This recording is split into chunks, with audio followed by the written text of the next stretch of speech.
आशा करता हूं आप सब बहुत अच्छे होंगे। मेरा नाम है सिद्धांत अग्निहोत्री, स्टडी ग्लोस पे आपका बहुत बहुत स्वागत है। दोस्तों, आज हम बात करेंगे फिर से इजराइल और हमास की। बात कर ही रहे हैं हम। तो सबसे पहले तो आज हम जानेंगे वॉर के बाद क्या होगा। What after the war. ये वॉर खत्म तो होगा ही होगा। अब यूक्रेन और रशिया जैसा नहीं चलने वाला ये अनंत काल तक, क्योंकि गाजा इतना बड़ा है नहीं, तो ये खत्म हो जाएगा। ये एक महीना, अब देखिए अगर ग्राउंड ऑफेंसिव लगता है तो माइट भी पॉसिबल कि एक महीना तो लगेगा ही, थोड़ा लंबा चलेगा। हम मान के चलते हैं कि अक्टूबर या नवंबर फर्स्ट वीक तक वॉर खत्म होगा, पर उसके बाद रेपरकशंस क्या होंगे इसको हम जानेंगे। लेकिन उससे पहले दोस्तों, आपकी बहुत ही भारी मांग पे हमने अपने एनएलपी का कोर्स ओपन किया। कब तक ओपन रहेगा नहीं पता, आपने बहुत ज्यादा हमको पुश किया। 450 रुपए का कोर्स है ये। कुछ बच्चे कह रहे थे सर ये 20,000 का मिल रहा है, आप इतना सस्ता। भाई बहुत कम पैसा लेके हम आपको सारी चीजें देते हैं। साइकोलॉजिस्ट डॉक्टर मयूरिका दास आपको बताएंगी कि किस तरीके से अपने ब्रेन को रिवायर करिए। जो भी आप पढ़ते हैं 90 से 95% रिटेन रहेगा। इंटरव्यू में जबरदस्त super concentration, flow state, memory enhancement, ये सब डॉक्टर मयूरिका दास आपको बताएंगी। तो जैसा कि मैंने बताया कि ये बैच कब बंद हो जाएगा नहीं पता, लिमिटेड सीट्स है। 26 अक्टूबर से क्लासेस शुरू होंगी, तो फटाक से कोर्स को अवेल करें। तो पॉसिबिलिटी देखते हैं क्या है। देखिए सबसे पहले तो आपको अभी मैं कुछ अपडेट्स बता देता हूं। अपडेट्स ये है कि एक तो ये बहुत ही बढ़िया एड्यू बाबा का मैप मुझे काफ़ी अच्छा लगा, तो मैंने वहाँ से ये लिया है। क्रेडिट देना बहुत ज़रूरी होता है, ठीक है, और क्रेडिट देना भी चाहिए जो अच्छा काम कर रहे हैं। तो सबसे पहली तो बात ये है कि इस समय इजराइल अभी एकदम बॉर्डर पे खड़ा हुआ है, गाजा बॉर्डर पे। उसकी पूरी सेना 3 लाख फोर्सेस को, रिजर्व्ड फोर्सेस को उसने बुलाया है कि आओ बेटा हमला करने के लिए तैयार रहो। ओके, तो उनकी सेना बॉर्डर पे खड़ी हुई है, बस ऑर्डर का इंतजार है। मेरे ख्याल में 24 घंटे के अंदर अंदर कल ये ऑफेंसिव शुरू करेंगे, ठीक है। यूनाइटेड नेशंस को ये बोला है, इजराइल ने ऑर्डर दिया है कि लगभग 11 लाख लोगों को साउथ, गाजा के साउथ में आप शिफ्ट कर दो। यूनाइटेड नेशंस ने बोला that is next to impossible, क्योंकि अब जब ऑफेंसिव होगा तो लोग मरेंगे और गेहूं के साथ घुन भी पिसता, ये हम देख ही रहे हैं, मुश्किल है। प्रॉब्लम एक ये भी है ना कि देखिए पैलेस्तीन ने हमास का सपोर्ट भी किया है। गाजा अगर ये सपोर्ट ना करते, आज भी आप प्रो पैलेस्तीन के लिए, लेकिन प्रो हमास के लिए प्रोटेस्ट हो रहे हैं। हमास को कंडेम तो करो, जो उसने इतनी क्रूरता की है उसके खिलाफ खड़े हो, वरना तो फिर आप भी वही अधर्म के साथ खड़े हो। भाई इतने समय से इजराइल जो कर रहा है, ठीक है, फिलिस्तीन के साथ चलो हम मान भी रहे गलत हो रहा है, वो है भी, क्योंकि काफी कुछ अभी रिसेंट प्रॉब्लम्स हुई हैं। बट अभी जो हमास ने किया है वो कितना सही है, बहुत गलत है वो, तो उसको तो कंडेम करो। लेकिन लोग पता नहीं, तो ये चीज गलत है ये, ठीक है। तो इससे आप पता लगा सकते हो कि दोगलापन कितना है। तो समझिए, क्योंकि जो यहां पे पूरी अमेरिका हो गया, कनाडा हो गया, pro Palestinian, pro Hamas protest हो रहे हैं, तो ये सही नहीं है। That is very very wrong. तो सबसे पहले तो इसको कंडेम करिए। क्या ऑप्शन है इजराइल के पास, आप बताइए। कोई ऑप्शन ज्यादा बचता नहीं है। तो फिलहाल तो हम बात करेंगे। देखिए इसमें सबसे पहली बात तो यह है कि कल से ऑफेंसिव अगर शुरू हुआ, जिसकी पॉसिबिलिटी बहुत ज्यादा है, तो एक तो हमास खत्म, ये बिल्कुल आप मान के चलिए, हमास का खेल खत्म होने वाला है और हमास बचेगा तो है नहीं, इजराइल मिटाएगा उसे पक्का, ये एकदम पक्की बात है। तो लेकिन इसमें क्या पूरी तरीके से हमास खत्म होगा? बिल्कुल नहीं। हमास नहीं तो कोई और ऑर्गेनाइजेशन आ जाएगी। समय समय पर ऑर्गेनाइजेशंस आती ही रही हैं, यहां नहीं तो बाहर उत्पन्न हो जाएगी, लेकिन होगी जरूर।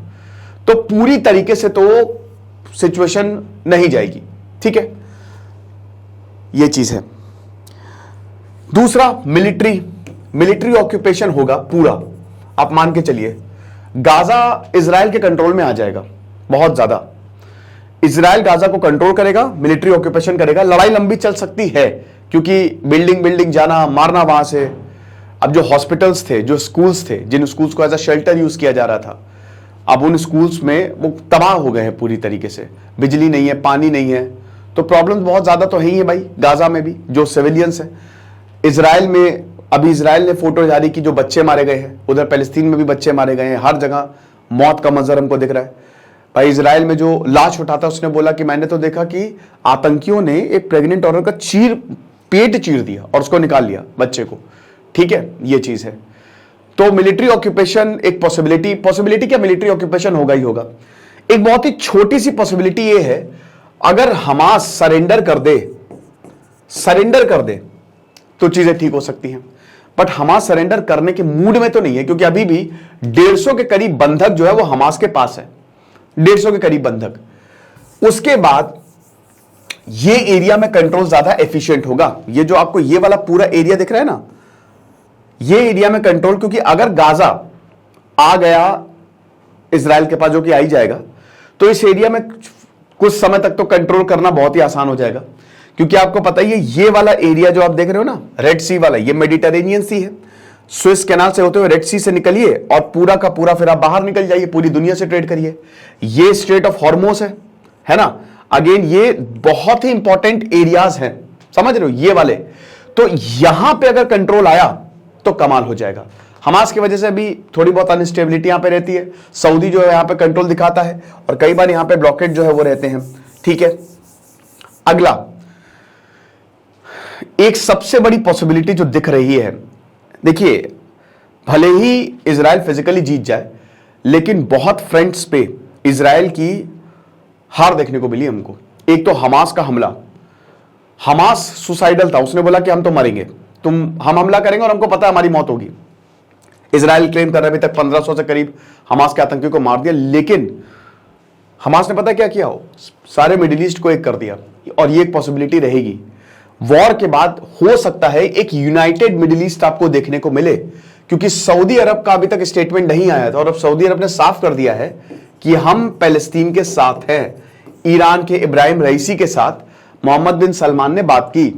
यूएई ने एक बहुत बड़ा स्टेटमेंट दिया था कि हम इजराइल के साथ, यूएई बहरीन ने, लेकिन सऊदी की आपको पता है इजराइल के साथ डील होने वाली थी, बहुत बड़ी डील होने वाली थी, लेकिन यहां पे साफ कर दिया है कि हम भैया पैलेस्तीन का साथ देंगे और हम तो एक यूनाइटेड मिडिल ईस्ट भी हमको देखने को मिल सकता है इस मुद्दे पे। ओके, सिविलियंस क्या क्या, देखिए अभी हो सकता है वॉर होगा भयानक और फिर सऊदी देश मतलब अरब मुल्क जो हैं वो यहां पे रिस्टोरेशन काम में लग जाएंगे। ठीक है, सिविलियंस का तो कुछ कोई कह नहीं सकता कि क्या होगा, किस तरीके से उनका ट्रीटमेंट होगा, उनको कहां पे। अब जाहिर सी बात है कि जब मिलिट्री ऑक्यूपेशन होगा तो इजराइल के ही कब्जे में सारे के सारे सिविलियंस रहेंगे, जितने भी गाजा में अभी रह रहे हैं। तो क्या रिस्टोरेशन वर्क बाद में जो जितने भी अरब मुल्क है वो रिस्टोरेशन वर्क चलाएंगे, यही होता ही आया है अगर आप पैटर्न देखो तो। ओके, उसके बाद इकोनॉमिक इंटरेस्ट बढ़ेंगे, पैसा आएगा। ठीक है, क्योंकि अनस्टेबिलिटी, देखिए यहां से अमेरिका का कॉरिडोर पास हो रहा था।